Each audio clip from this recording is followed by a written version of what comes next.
Academy, where brains go to broadcast.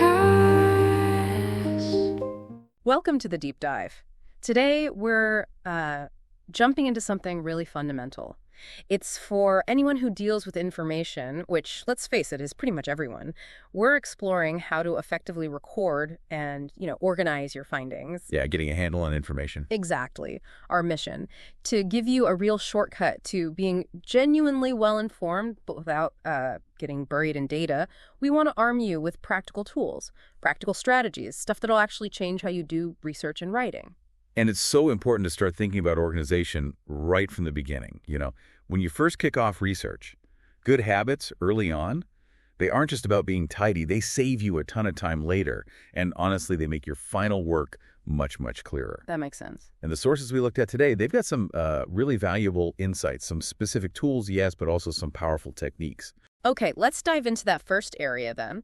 Note-taking tools. We should probably talk about one that comes up. Evernote. Our sources mention it as a modern digital way to handle all those online articles and things. Right.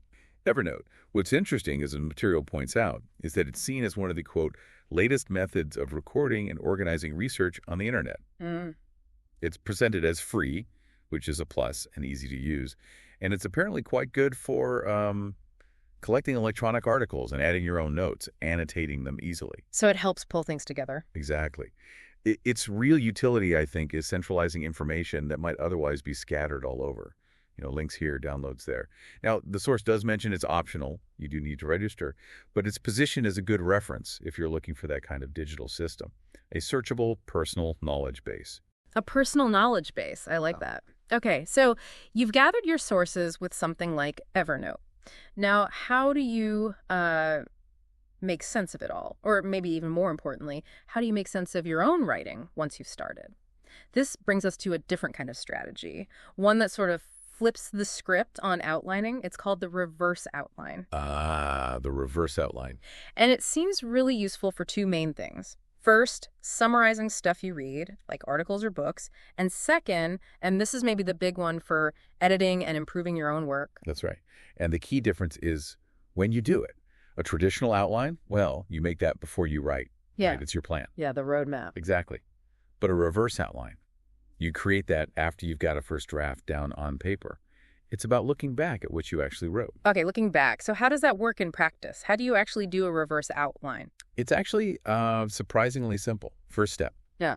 Take your draft or the article you're summarizing and just read it. Just read it through. Yeah, and the sources suggest reading it out loud if you can. It sounds small, but it really helps you catch the flow, the awkward bits, things your eyes might just skim over. Okay, reading out loud. Got it. Then what? As you're reading, you identify, let's call them chunks.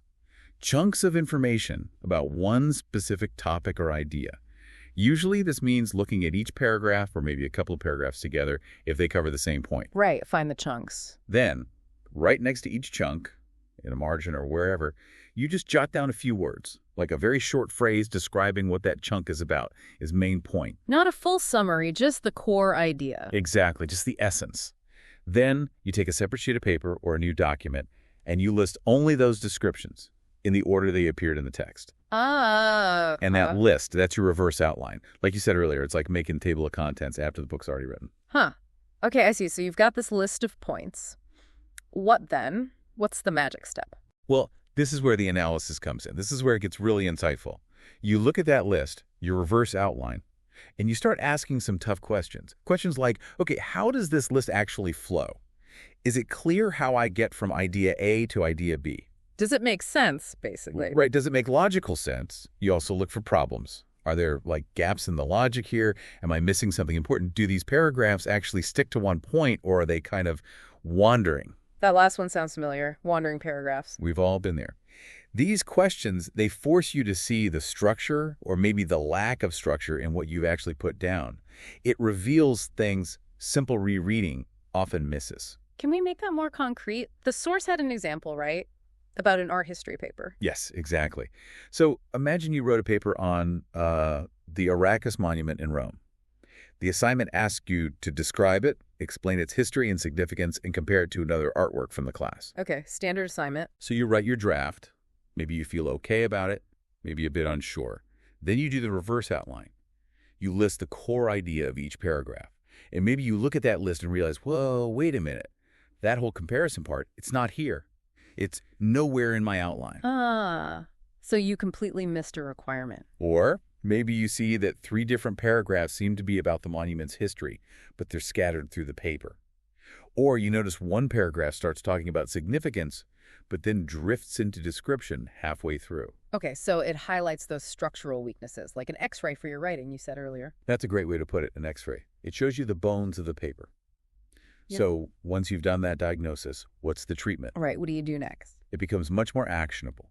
You take those descriptions, those chunks from your outline, and you literally start rearranging them on that separate page until the order makes more sense. You group similar ideas together. Maybe you even use some temporary headings like history section or significance just to help you sort things out. You can delete those later. Okay, so you reorder the ideas first. Yes. Get the logical flow right at the outline level.